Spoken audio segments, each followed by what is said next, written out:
안녕하세요. 오늘도 사연살롱을 찾아주셔서 감사합니다.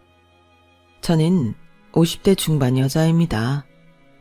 어릴 때 저희 집은 부모님께서 사업을 하셔서 보유한 축에 속했어요. 하지만 물려받은 사업이 아니라 부모님께서 젊은 시절 밑바닥부터 쌓아 올려서 이뤄낸 결실이라서 흔히 부자하면 떠올릴 수 있는 이미지랑은 거리가 좀 있어요. 아무래도 처음부터 사업이 잘 되었던 건 아니다 보니 부자들이 모여 사는 서울권 집값 비싼 동네에 살았던 건 아니고 서울 외곽 평범한 동네에서 좀 비싸다 하는 넓은 평수 아파트에 사는 정도였어요. 동네에서 가장 잘 사는 집 정도였다고 생각하시면 될 것 같아요. 학창시절 내내 경기도의 한 동네에서 쭉 자랐는데 덕분에 동네 토박이인 친구들 중에는 모르는 사이가 거의 없었고 그 중에서도 집이 좀 사는 축에 속하다 보니 저는 꽤 유명한 편이었어요. 안면이 없는 친구들마저도 어디서 소문을 듣고 오는 건지 저에 대해 아는 척을 하곤 했어요. 너희 집이 그렇게 잘 산다며? 좋겠다. 나 너랑 친해지고 싶어. 너랑 친해지면 맛있는 거 엄청 많이 사준다던데? 누가 그래? 지훈이가 그러던데? 나도 지나가다 분식집에서 네가 계산하는 거 많이 봤어. 참 이상하죠. 나이가 든 지금은 초등학생들을 떠올리면 참 순수하고 세상 물정 모를 것만 같은데 막상 초등학생이던 시절 친구들한테 들었던 말을 떠올려보면 꼭 그렇게 순수하지만은 않았던 것 같아요. 당시에는 좋아하는 친구들이 맛있는 걸 사달라고 하는 게 제게 큰 부담이 아니었고 주머니 속에는 늘 부모님이 주신 용돈이 들어있었기에 안 사줄 이유가 없었어요.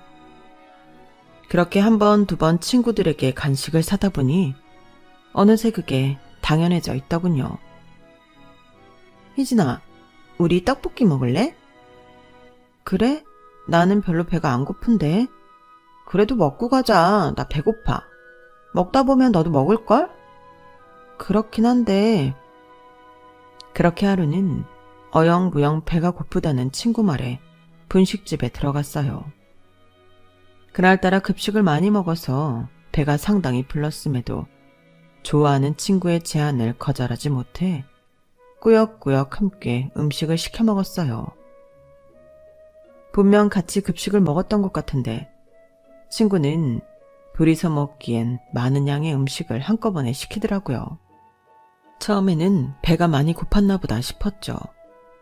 아무래도 배가 부른 상태에서 먹다 보니 저는 몇 젓가락 먹지도 못하고 금방 수저를 내려놨는데 친구는 잘 먹더군요. 한참 동안 친구 혼자 음식을 먹는 것을 구경하다가 친구가 다 먹고 자리에서 일어났을 때였어요. 야, 윤희진 어디가? 어? 이거 계산해야지. 뭐? 저는 거의 음식을 못 먹어서 당연히 이번에는 친구가 계산하겠거니 생각했던 것 같아요. 평소에는 제가 다 사주다시피 하니 한 번쯤은 친구가 낼 거라고 생각한 거죠. 게다가 그날은 원치 않는 상황에 거절을 하지 못해 앉아 있었던 거기 때문에 더욱 제가 계산하기엔 뭔가 억울한 상황이었어요. 하지만 친구가 워낙 단호하게 계산을 하라고 말하고 뒤에 서 계시는 분식점 주인 아주머니의 눈초리에 결국 압박을 못 견뎌 동전 지갑 속에 꾸깃하게 접어놨던 지폐를 펴 아주머니께 건넸어요. 그제서야 친구는 기분이 좋다는 듯 배를 두드리더군요. 아, 오늘도 잘 먹었다 희진아. 그때 처음으로 머리를 얻어맞은 것 같은 충격을 느꼈어요. 그래서 조심스럽게 물었죠. 지훈아, 근데 오늘은 너가 좀 샀어야 하는 거 아니야?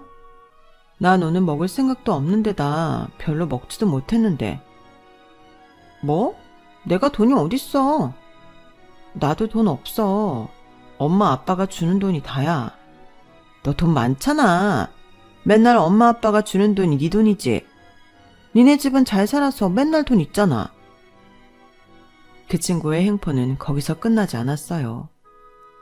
그날 일이 저에게 큰 충격을 줬음에도 저는 가장 좋아하는 친구라는 이유만으로 그 친구를 놓지 못했고, 그 친구는 저희 집에 놀러와서는 비싸 보이는 물건은 다 달라고 요구하고, 거절하면 절 나쁜 친구 취급했죠. 하루는 제가 혹시나 싶은 마음에 친구를 시험해보기로 했어요. 정말 작은 거라도 친구가 저를 위해서 사준다면 지금까지 해온 모든 행동을 저만의 일방적인 오해라고 믿을 수 있었어요. 지훈아, 오늘 너무 덥지 않아? 우리 아이스크림 먹을래? 그럴까? 난 좋지. 네가 사는 거지? 아, 그런데 나 오늘은 돈이 없어서 네가 한번 사주면 안 돼? 뭐? 안 되지. 나 돈 없다니까? 나는 맨날 사주잖아. 아, 됐어. 그럼 먹지 마. 나 안 먹어. 그렇게 당하고도 안 돌아오던 정신이 그땐 정말 번쩍 들었어요. 본인이 먹고 싶다는 건 순수하게 다 사줬는데 저를 위해 더운 여름날 아이스크림 하나 못 사준다는 친구를 제가 왜 친구라고 믿고 있나 싶더라고요. 굳이 제가 노력하지 않아도 그때부터는 서서히 마음이 멀어져 가면서 자연스럽게 멀어졌어요. 왜 자신을 피하냐는 친구의 말도 아무렇지 않게 무시할 수 있었고, 그렇게 절친한 친구에서 완전히 어색한 사이까지 멀어질 수 있었죠. 하지만 제가 고등학교 3학년이 되자 상황이 크게 달라졌어요. 고등학교 올라갈 즈음부터 아버지 사업이 휘청휘청 한다는 건 대충 집안 분위기로 알고 있었는데 3년을 버티지 못하고 아버지 사업이 크게 망해버렸어요. 그때부터 우리 집안은 급격히 어려워졌어요. 학교에서 나름대로 유명했던 만큼 집 형편이 안 좋아졌다는 소식도 빠르게 번져 너도 나도 모르는 사람이 없게 되더라고요. 저를 부러움으로 보던 눈빛들이 대놓고 동정심 가득한 눈빛으로 바뀌었어요. 처음에는 덤덤히 받아들이려고 했는데 제 마음도 모르고 한마디씩 얻는 친구들 때문인지 학교 생활을 하는 게 너무 힘들더라고요. 차라리 모른 척 해줬으면 했는데 어찌나 일일이 아는 척을 하는지 오죽했으면 저희 집이 망한 게 그리 좋은가 하는 생각까지 들었어요. 다행히 시기상 졸업을 앞두고 있었고 3개월 정도 힘겨운 학교 생활을 마치고 저희 집은 더 집값이 싼 곳으로 이사를 갔어요. 형편이 이렇게 되고 나니 친하게 지냈던 친구들과도 만나기 싫어지더라고요. 저 때는 여자들은 대학을 안 가는 게 이상하지 않은 시절이었지만 집안이 부유했던 만큼 입시 준비를 하던 대학도 있었는데 모든 미래 계획이 엎어졌어요. 집에 쌓인 빚을 갚는데 조금이라도 도움이 되어야 한다는 생각이 강했고 밤낮을 가리지 않고 일을 시작했어요. 힘든 날도 많았지만 그래도 이런 위기야 어려움이 일할 수 있는 나이가 되고 나서 찾아온 것이 다행이라며 긍정적인 생각으로 하루하루를 겨우 버텨냈어요. 그렇게 바쁘게 살다 정신을 차려보니 정말 많은 것이 달라져 있더군요. 졸업하고 급하게 이사를 가게 되면서 그래도 집 형편과 상관없이 친하게 지냈다고 생각했던 친구들에게 바뀐 연락처를 전해줬는데 한참 동안 그 친구들에게서 연락이 오지 않았어요. 이야기를 들어보면 본인들끼리는 만나고 있는 것 같더라고요. 서운하기도 했지만 어차피 닥치는 대로 일을 하느라 쉬는 날이 얼마 없어서 약속을 잡기도 애매했고 약간의 대인 기피증까지 생겨서 저 역시 연락을 하지 않았어요. 그렇게 살다 보니 제 옆에는 연락만 가끔 주고받는 단 한 명의 친구만 남았어요. 오히려 학교 다닐 때는 친하게 지내지 않았던 친구였는데 늘 저와 친하게 지내고 싶어 했던 친구였어요. 다른 친구들과 마찬가지로 저희 집 형편 때문에 저랑 친해지고 싶어 한다는 생각에 멀리했던 친구였는데 막상 제가 어려워지니 제 곁에 있어주더라고요. 생활고에 치여 잘 만나지 못하는데도 묵묵히 제 이야기를 들어주고 제 곁에 있어주는 고마운 친구였어요. 형편이 어려워지니 화목했던 가정도 깨지고 부모님 사이에도 균열이 생기기 시작하는가 싶더니 불화가 시작됐어요. 매일 엄마는 아빠를 원망하고 아빠는 엄마의 감정을 보살펴주지 않으셨어요. 그러다 결국에는 엄마께서 집을 나가버리셨어요. 희진아, 미안하다.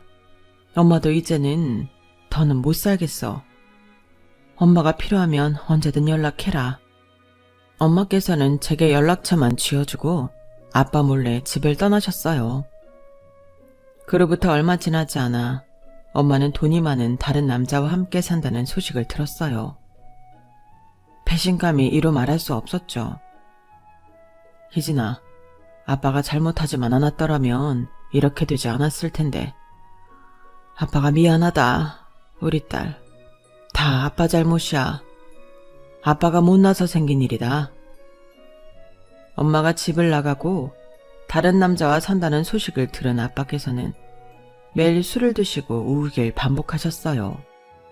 처음에야 위로해드렸지만 자주 그러시니 너무 감당하기 힘들더라고요. 저를 둘러싼 상황이 힘들어질수록 더 열심히 일했어요.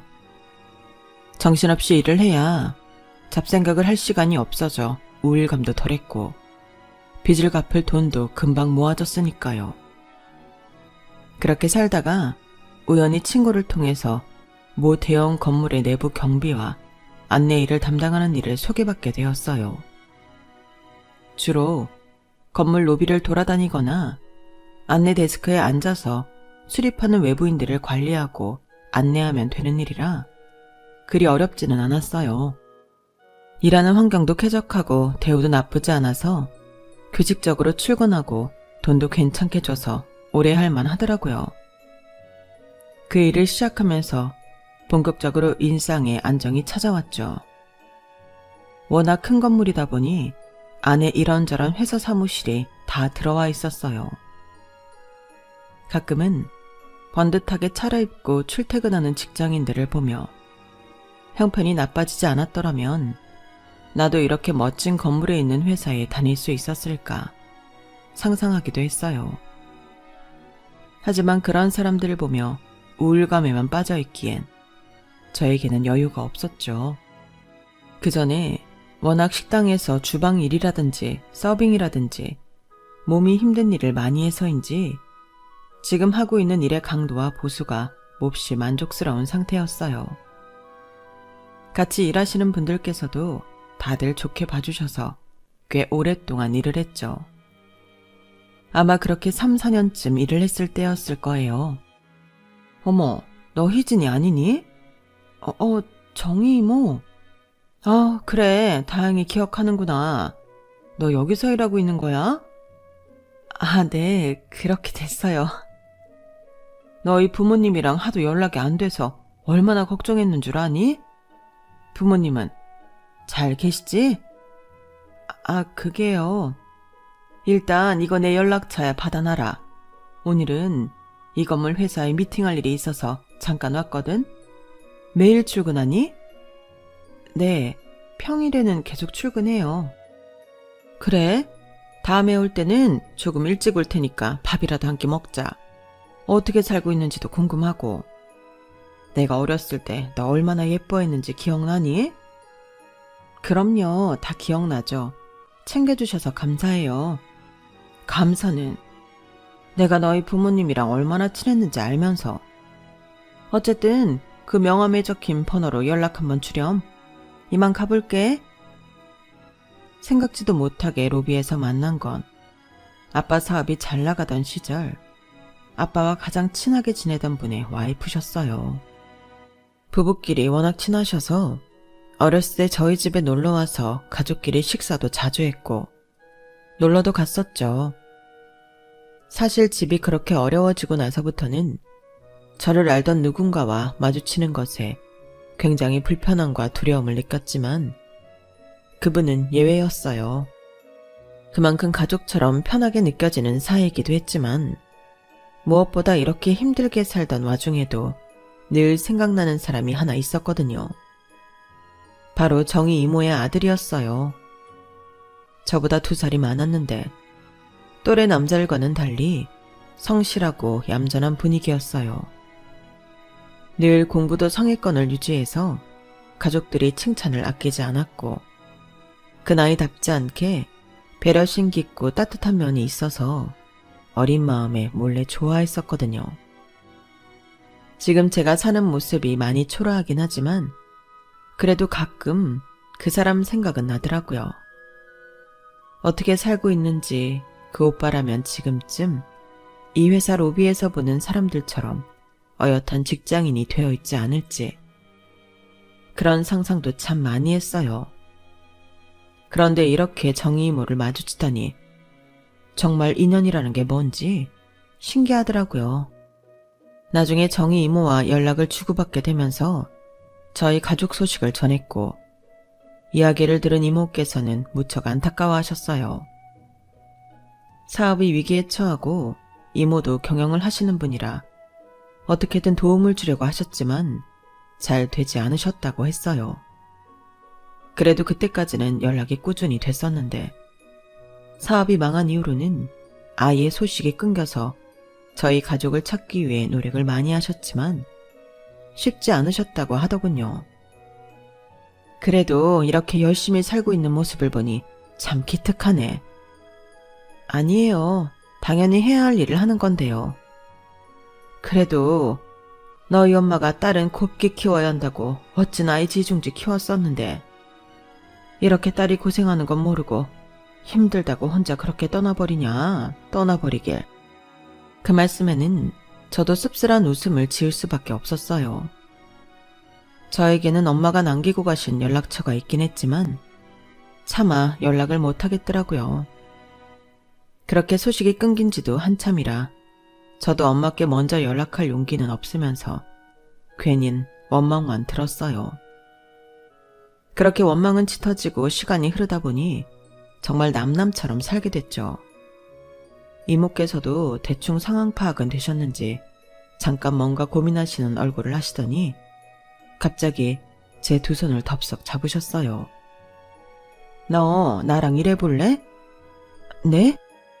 네가 어렸을 때부터 얼마나 똑똑하고 성실한 앤지 내가 다 아는데 집안 형편 안 좋아졌다고 그 좋은 머리 썩히고 있는 게 아까워서 그래. 지금 하고 있는 일에 나름대로 만족하면서 다니고 있는 것 같아서 제안하기 조심스럽긴 하지만 어떻게 생각하니? 어렸을 때 알고 지낸 분이지만 어떤 일을 하시는지는 부모님께 들어 익히 알고 있었어요. 이모께서는 이름만 들어도 다 아는 모 대기업 호텔의 사장이셨거든요. 그런데 갑자기 같이 일을 하자고 하시니 당황할 수밖에 없었어요. 너무 감사하긴 한데 제가 보시다시피 대학도 못 나왔고 할 줄 아는 게 없어서요. 뭐가 걱정이니? 일이야 배우면 그만이지. 내가 도와줄 테니까 그런 부분은 걱정하지 마. 정말 그래도 될까요? 나한테 이력서 한 장만 써서 보내줘. 호텔에도 여러 부서가 있거든. 어디서 일하면 좋을지 보고 알려줄게. 너처럼 똑똑하고 야무진 애는 적응만 하면 금방 할 거야. 그렇게 말씀해 주셔서 감사합니다. 감사는 무슨, 나도 힘들 때 너희 엄마한테 도움 많이 받았어. 서로 돕고 살아야지. 그리고 나 직원 아무나 안 쓴다. 네가 쓸만한 인재 같아서 쓰는 거니까 그렇게 빚진다 생각할 필요 없어. 아무렇지 않은 척하며 감사의 인사를 표현했지만 정말 울컥하는 순간이었어요. 제가 매일같이 부러워하던 자기 일을 하는 직장인이 된다고 생각하니 정말 두근댔어요. 제게는 기회가 도무지 없을 것만 같았던 새로운 일에 대한 도전이 가슴 벅차게 설레더라고요. 제 이력서를 검토하신 후 이모께서는 생각보다 다양한 일을 해본 제 이력에 놀라시면서 하나씩 도전해보고 가장 잘 맞는 부서에 저를 배치해 주시겠다고 했어요. 이모께서는 당장 일을 그만두고 넘어오라고 하셨지만 나름대로 만족하면서 정붙였던 고마운 직장이라 적어도 그달 말까지는 일을 하고 그만두겠다고 말씀드렸죠. 흔쾌히 허락이 떨어졌고 다들 제 소식을 전해드리니 진심으로 기뻐하며 축하해 주셨어요. 남은 근무일 동안은 편하게 일하라며 배려도 많이 해주셨어요. 그렇게 행복한 마음으로 남은 근무일 동안 열심히 일을 하고 있었는데 돌이켜보니 그 일을 하면서 참 많은 일이 있었던 것 같네요. 야, 이게 누구야? 세상에, 너 윤희진 아니야? 아, 맞네. 명찰에 적혀있네, 윤희진. 야, 나 생각 안 나? 생각나지. 오랜만이다. 졸업하고 아무리 네 소식 알아보려고 해도 아는 애가 하나가 없더라. 뭐야, 여기서 일해? 어떻게 사나 엄청 궁금했잖아. 여기서 일하고 있었어. 와, 진짜 네가 이런 데서 일하고 있을 거라곤 학교 다닐 땐 상상도 못했는데. 제가 마주친 사람은 하필이면 어린 시절 손절했던 지훈이라는 친구였어요. 한때 절친이었지만 매번 저를 쫓아다니면서 제가 사는 걸 당연하게 여겼던 바로 그 친구 말이에요. 저 역시 한때 친하게 지냈던 친구라 어떻게 지내는지 안부가 궁금하긴 했어요. 하지만 뭔가 이런 식으로 마주치니 부끄러움이 밀려오더라고요. 그치, 그땐 나도 내가 이런 일 할 거라고는 생각 못했으니까. 어쨌든 반갑다. 친구들이랑 만나면 맨날 네 얘기해. 너 연락하는 친구는 있어? 그냥 유미하고만 가끔 연락해. 유미? 유미랑 안 친했잖아. 그러게, 어쩌다 보니 그렇게 됐네. 다른 애들도 너 엄청 보고 싶어해. 나 여기 위에 회사에 붙었거든. 앞으로 자주 보겠다. 나중에 친구들한테 회사 놀러오라 해서 같이 보자. 그래, 그러자. 취직 축하해. 여기 다 좋은 회사밖에 없던데. 그치? 우리 집에서도 완전 경사났어. 너한테 축하받으니까 참 좋다. 어릴 때 늘 네가 부러웠거든. 내가 다음에 밥 한번 살게. 어릴 때 내가 너한테 좀 얻어먹었어야지. 그때야 뭐 어릴 때니까. 에이, 그래도 나도 사람이라 좀 미안했거든. 또 보자, 친구야. 잔뜩 신난 얼굴로 뛰어가는 친구의 모습을 보니 마음이 착잡했어요. 좋은 곳에 취직했다고 하니 기뻐해줘야 마땅한데 기분이 좋지 않더라고요. 그때는 제 기분이 좋지 않은 이유에 대해 정확히 몰랐어요. 어렸을 때 그런 일이 있어서 멀어진 친구였긴 하지만 어리고 못 모를 때의 일이고 그때 일이 미안했다고 직접 사과까지 했는데 왜 이렇게 마음이 찜찜하고 불쾌한지 모르겠더라고요. 그땐 그냥 남은 근무일이 얼마 남지 않아 다행이라고만 생각했어요. 그 친구와 매일 마주칠 생각만 하면 불쾌하고 괴롭기만 하더군요. 그렇게 이틀 정도 남은 근무일을 채우는 동안 다행히 친구와는 마주치지 않았어요. 의도적으로 친구를 마주쳤던 그 시간쯤 로비에 나가 있지 않았거든요. 그렇게 저는 다시 아무도 제 소식을 모르게 되었고 조금 쉬는 날을 가진 후 이모가 운영하시는 호텔로 이직하게 됐어요. 식당에서 근무했던 경험으로 F&B 부서에 먼저 들어갔어요. 워낙 전에 힘든 일을 많이 했어서 그런지 힘들긴 해도 할만하더라고요. 거기서부터 예약팀, 객실팀까지 일을 하다가 마지막에는 객실팀에 정착을 하게 됐어요. 학교 다닐 때 외국어 공부를 많이 한 보람이 있는지 프런트 일이 제 적성에 맞더라고요. 영어도 곧잘하고 일본어도 좀 하네. 이모가 지원 좀 해줄 테니까 공부 좀 더 해봐. 이모의 도움으로 외국어 학원도 더 다녀서 영어와 일본어 자격증도 땄어요. 학업과 일을 병행하는 게 쉽지만은 않은 일이었지만 기회가 주어진 게 감사했죠. 그렇게 정신없이 바쁘게 살고 있는데 프런트에서 누군가 아는 척을 하더라고요. 희진아, 여기서 일한다더니 진짜였네? 이게 얼마만이야? 엄마가 얼마 전부터 자꾸만 네 얘기를 해서 궁금해서 와봤어. 시간이 좀 흘러 키도 크고 성숙해졌지만 한눈에 알아볼 수 있었어요. 어릴 때 짝사랑했던 정희 이모의 아들이었죠. 오빠, 처음엔 못 알아봤어. 많이 이뻐졌다. 에이, 무슨. 여기서 일한다고 꾸며놔서 그런 거지. 예쁘기만 한데 뭘. 성격도 여전하네. 진짜 반갑다. 오늘 시간 괜찮아? 퇴근하고 밥이나 같이 할래? 좋아. 그런데 오빠는 여기 무슨 일이야? 여기서 일해? 아니, 여기는 아니고 옆에 있는 호텔에서 일하거든. 땡땡 호텔, 알지? 그 호텔은 늘 이모께서 경쟁업체라고 말씀하시던 호텔이었어요. 거기서 일을 한다고 하니까 정말 놀랍더라고요. 정말? 가깝네. 우리 경쟁업체라고 하셨는데.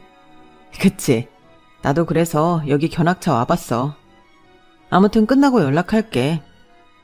내 연락처 알아? 네 소식 처음 들은 날부터 엄마한테 물어서 미리 받아놨지. 대뜸 연락부터 하면 좀 놀랄 것 같아서. 이따 보자. 아, 응, 알겠어. 너무 반가우면서 동시에 제 연락처를 미리 받아놨다는 말에 설레더군요. 어린 시절 말도 못하고 혼자 소갈이하듯 좋아했던 짝사랑하던 남자가 이렇게 저를 반가워해주고 연락처까지 미리 받아놨다는 사실에 저도 모르게 묘한 기대감이 생겼어요. 하지만 그때의 저는 제 자신에게 자신이 너무 없었어요. 이모의 도움을 받아 이제야 겨우 인간구실을 하게 됐고 그런 도움 없이는 혼자서 아무것도 해낼 수 없는 사람이라고 생각하고 있었던 것 같아요. 오랜만에 오빠를 봐서 좋았지만 이렇게 좋아해도 될까 죄책감이 들더라고요. 정희 이모가 저를 예뻐하시고 도움 주시는 것과 별개로 아들과 만나는 여자로는 절대 생각해주지 않을 것 같았거든요. 혹시나 싶은 마음에 처음에는 오빠를 한두 번 피했었는데 나중이 되니 이런 제 자신이 웃기기도 하더군요. 오빠를 따로 만나 시간을 보낸다고 한들 저를 좋아해 줄 거란 확신도 없는데 이렇게 피하는 게 무슨 의미가 있나 싶은 순간이 오더라고요. 그래서 그때부터는 그냥 제가 먼저 연락해서 퇴근 후 서너 번 식사를 같이 했어요. 워낙 어릴 때 느꼈던 감정으로 품고 있는 호감이다 보니 차라리 이렇게 자주 봐서 친근해지다 보면 전보다는 편한 관계가 될 수 있을 거라고 생각했어요. 하지만 문제는 그 사람이 너무 멋있게 자랐더라고요. 어린 시절 느꼈던 배려심 넘치는 말투나 상냥함 등에 여전히 이끌렸어요. 만나면 만날수록 오히려 더 좋아졌죠. 역시 처음부터 만나지 말았어야 했나 봐. 무슨 소리야. 너 옛날부터 그 사람 얘기 주기적으로 했었잖아. 잘된 거지. 그럴까? 근데 인생 망하네 기껏 구해줬더니 자기 아들이나 탐내고 있으면 이모가 싫어하시지 않을까? 어차피 네가 좀 좋아한다고 당장 사귀는 것도 아닌데 뭘 벌써부터 죄책감을 가지니? 좋아하는 건 네 마음이지. 그런가? 털어놓을 데가 없어 유미에게만 고민 상담을 했지만 유미는 제 복잡한 마음도 모르고 걱정하지 말라고만 하더라고요. 유미의 말을 듣다 보니 그래, 사귀는 것도 아니고 좋아하는 건데 그것도 안 되나 싶어서 저도 에라 모르겠다 싶더라고요. 그런데 문제는 그렇게 3달 정도 개인적인 만남을 이어가던 중 오빠에게서 정식으로 만나보자는 제안을 받게 됐어요. 나 어릴 때부터 너 좋아했거든? 네가 괜찮으면 나랑 만나볼래? 아, 그게... 싫으면 그냥 편하게 거절해도 돼. 내가 너 만나보고 싶어서 물어보는 거니까. 너도 네 마음이 제일 중요하지.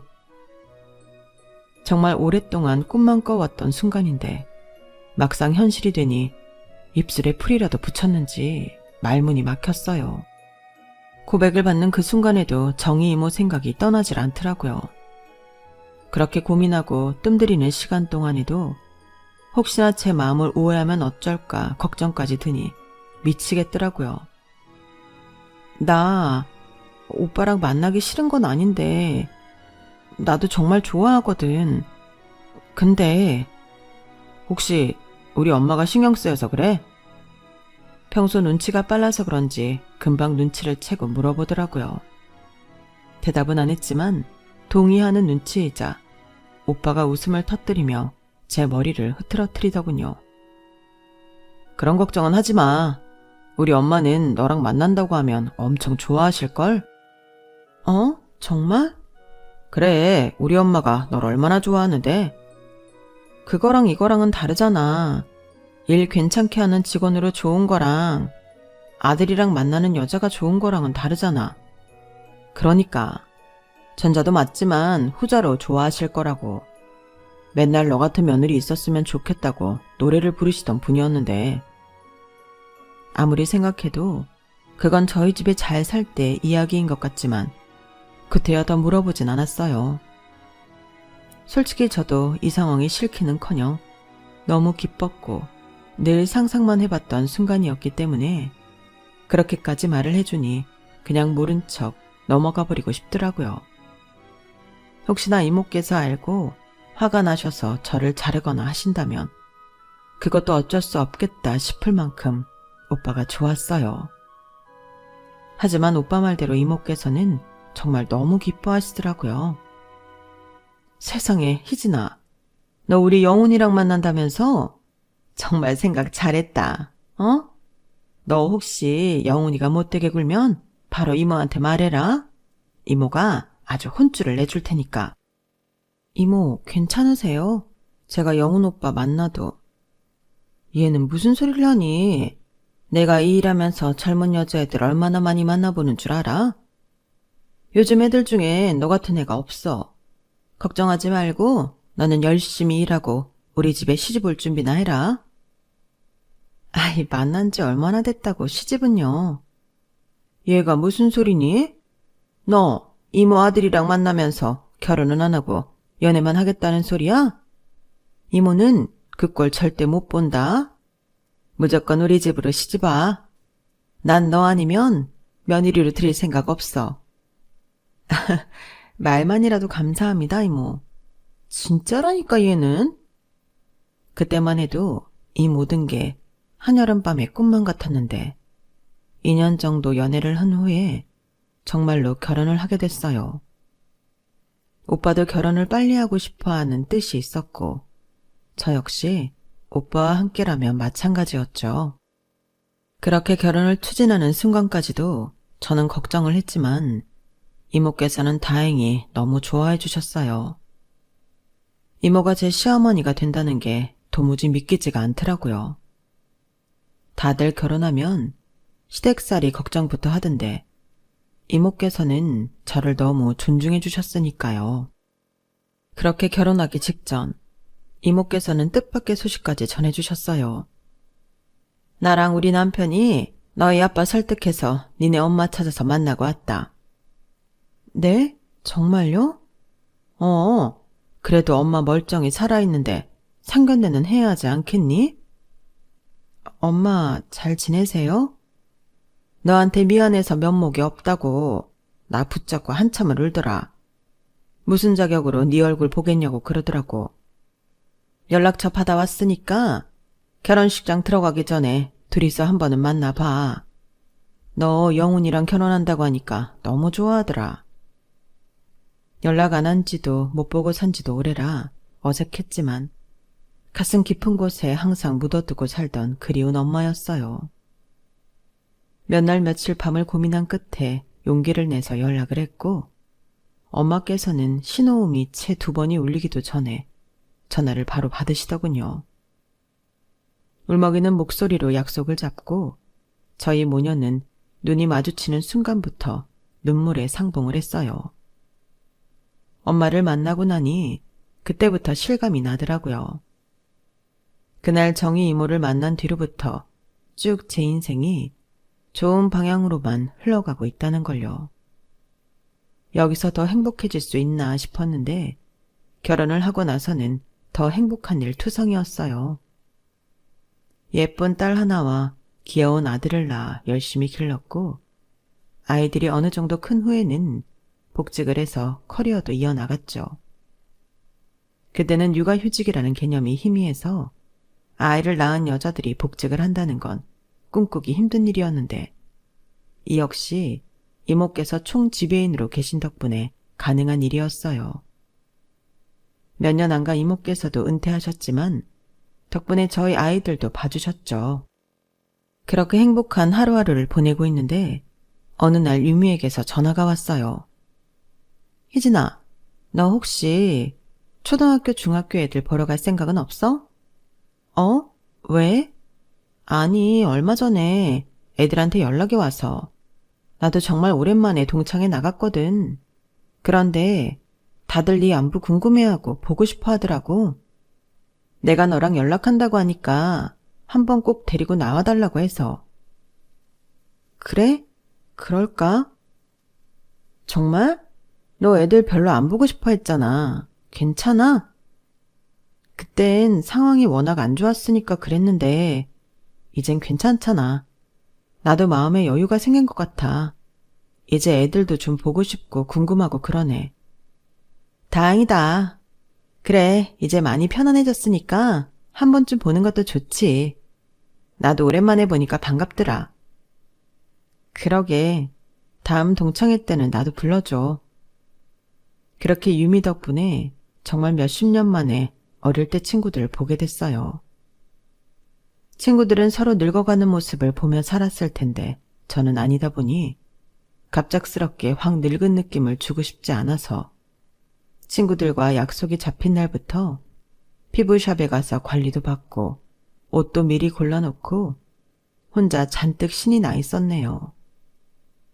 그런 제 모습을 보면서 나도 어린 시절 친구들이 그립기는 했었나 보다 싶더라고요. 그렇게 기대를 안고 간 동창회에서 친구들은 신기하게도 시간이 오래 흘렀지만 그대로라는 느낌이 들었어요. 정말 많이 변했을 줄 알았는데 그래도 어릴 때 얼굴 그대로라 알아볼만 하더라고요. 아니 이게 누구야? 윤희진 아냐? 니네 어쩜 이렇게 그대로니? 너무 반갑다. 다들 잘 지냈어? 너야말로 잘 지냈니? 네가 졸업하고 연락 싹 끊어서 얼마나 궁금했는지 몰라.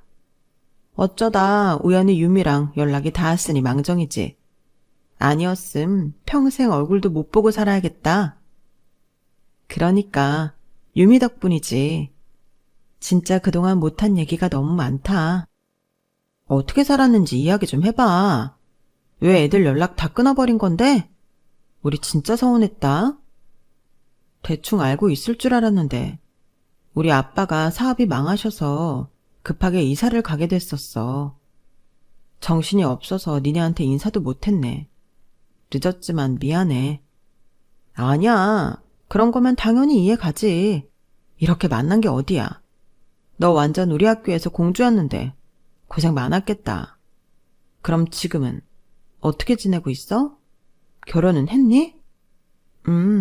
결혼해서 애도 둘 있고 잘 지내고 있어. 남편은 뭐 하는 사람이야? 어떻게 만났는데? 집안은 좋니? 야, 무슨 허구조사 당하러 온 것 같다. 천천히 물어봐. 그리고 무슨 본 적도 없는 남편 얘기를 그렇게 물어. 내 근황에나 관심 가져주라. 야, 남편이랑 시댁이 네 근황이니까 그렇지. 결혼하고 애 키우는 여자들이 뻔하지 뭐. 아니면 뭐 너 일이라도 해? 아, 일하고 있지. 호텔에서 일하고 있어. 호텔? 설마 호텔리어 그런 거야? 그치. 어디 호텔인데? 사실은 여기 바로 옆에 땡땡 호텔 알지? 뭐? 땡땡 호텔? 여기 정도로 좋은 호텔이잖아. 그러니까 그렇게 큰 호텔에 다니고 있다고? 우연찮게도 동창회 모임이 남편이 일하고 있는 호텔에 있는 뷔페였거든요.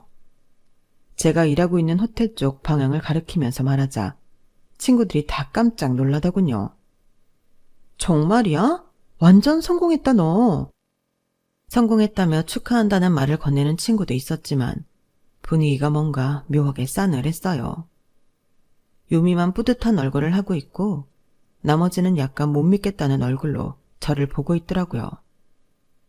그러다 갑자기 몇몇 친구들이 나서더군요. 야, 얘들아. 호텔에서 일한다는 게 중요한 게 아니야. 무슨 일을 하는지가 중요한 거지. 호텔에서 일하는 사람이 얼마나 직업군이 다양한데. 객실 청소부일 수도 있잖아. 아, 하긴 그러네. 너 혹시 아직도 경비 일해? 너네들 기억하지? 나 다니는 회사 건물 경비였다니까, 얘가. 그때 너무 반가웠는데 쪽팔렸는지 얘가 금방 관뒀다고 하더라고. 너 그렇게 애매모호하게 직업 얘기하는 거 아니야. 아직까지 그 건물 경비로 다녔으면 우리 회사 직원이라 했겠다? 우리 회사는 무슨, 너 수습기간만 일하고 잘렸잖아. 야, 조용히 안 해? 자기들끼리 뭐가 그렇게 웃긴 건지 서로 헐뜯으면서 노는데 어렸을 땐 몰랐지만 커서 보니 정말 저랑은 안 맞는 부류였어요. 물론 안 보고 지낸 세월이 하도 기니 변한 모습에 적응이 안 되는 거기도 했겠죠. 얼굴 표정이 잔뜩 굳어있는데 지훈이랑 친구가 다가와서는 갑자기 경례 포즈를 취하더군요. 너 지금 뭐 하는 거야? 아니, 너 오랜만에 일하는 거 보고 싶어서. 경비들은 경례 이렇게 하나? 경례 하나는 끝내주게 잘하겠네. 차렷! 경례! 이거 맞아? 너는 내가 경비일한 게 그렇게 재밌니? 웃겨? 야, 그럼 웃기지 안 웃겨?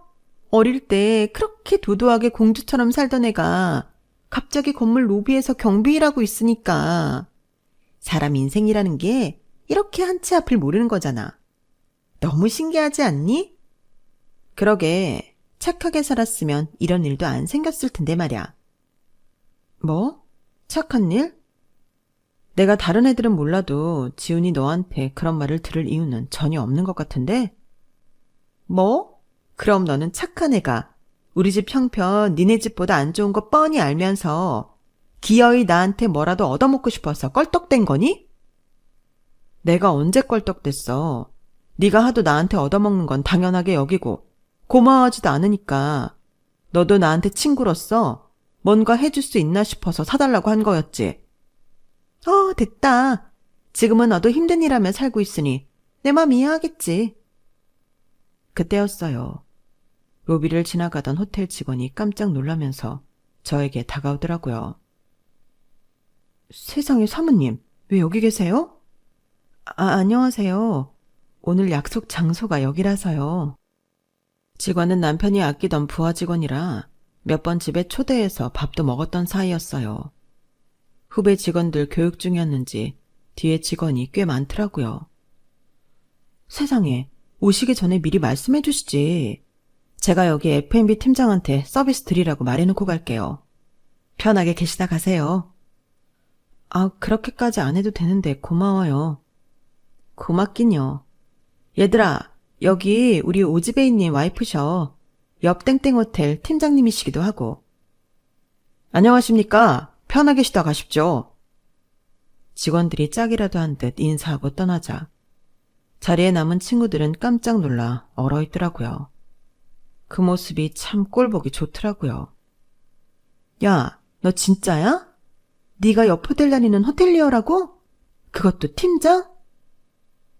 경비일 좀 잠깐 했다고 평생 경비일만 하고 살 거라는 생각은 대체 어떤 편협한 인간의 생각이야? 사람이 발전이라는 게 있어야지.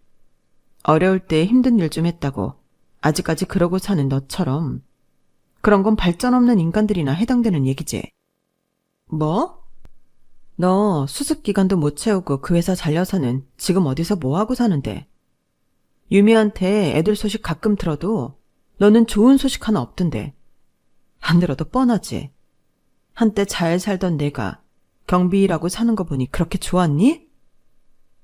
야, 그게 아니라 내 말 좀 들어봐야지 나. 너 도대체 뭐 어떻게 한 건데? 어떻게 경비하던 애가 호텔리어가 되고 호텔 지배인이랑 결혼까지 한 거냐고. 넌 죽어도 모르겠지만 사람이 사는 대로 다 돌려받더라. 너도 모르지.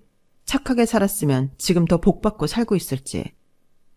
난 어릴 때 잘 놀던 기억으로 여기 나온 건데 니네 사람 하나 불러놓고 과거 얘기 꺼내면서 이러쿵저러쿵 함부로 지금의 나까지 판단하는 게 아직도 수준이 많이 떨어진다. 너넨 차라리 초등학생 때가 더 나았던 것 같아. 여기 팀장한테 말해놓겠다던 서비스는 나 봐서 주는 거니까 취소하고 갈게. 너넨 이런 고급 서비스 돈 내고도 받을 자격 없어. 너네끼리 평생 그렇게 힘든 사람 헐뜯고 놀리면서 재미나게 살아. 자, 잠깐만이지나. 오해야. 지훈이만 그런 거지. 우린 너 그렇게 생각 안 했어. 그래, 이진아. 우린 너 다시 잘된 모습 보니까 너무 좋아 보이는데? 우리 너랑 다시 친하게 지내고 싶어서 부른 거야. 가지 말고 더 얘기 좀 들어봐. 제가 자리를 나서다 그때까지는 방관하며 같이 비웃고 있던 친구들이 바로 지훈이를 손절하며 제게 들러붙더라고요. 난 저렇게 수준 떨어지는 애랑 못 놀아, 얘들아. 정 나를 끼고 싶으면 지훈이를 떼내든가. 지훈이? 우리도 지훈이 쟤 너무 거칠어서 안 맞았어. 우리가 지훈이 떼내고 연락할게. 조심히 들어가. 야, 송지은, 뭐라고?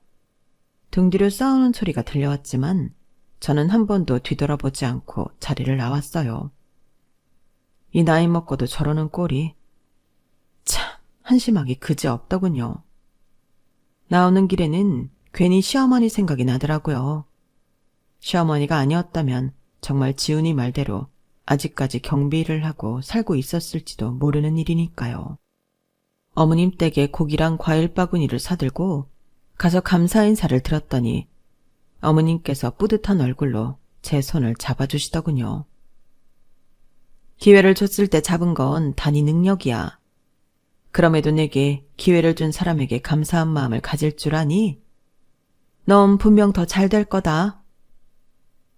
저도 여기 사연을 올리기 전에 정말 많은 사연들을 봐왔지만 시어머니가 원수면 원수였지 이렇게 은인인 경우는 제가 처음일 거예요. 제 인생에 굴러온 가장 큰 복은 남편도 아닌 바로 저희 시어머니거든요. 앞으로도 시어머니를 잘 모시면서 오손도손 살아가려고 합니다. 힘들었던 과거는 시어머니 덕분에 다 잊은 지 오래예요. 세상에 이런 시어머니만 계신다면 진작에 고부관계가 가족처럼 따뜻해질 수 있지 않았을까 가끔 생각해보곤 한답니다. 지금까지 제 사연 들어주셔서 고맙습니다. 여러분의 가정에도 항상 행복이 가득하기를 바랍니다. 안녕히 계세요. 여러분, 사연 댓글에 응원과 현명한 조언 부탁드려요. 좋아요와 구독은 저에게 큰 힘이 됩니다. 오늘도 좋은 일 가득하세요.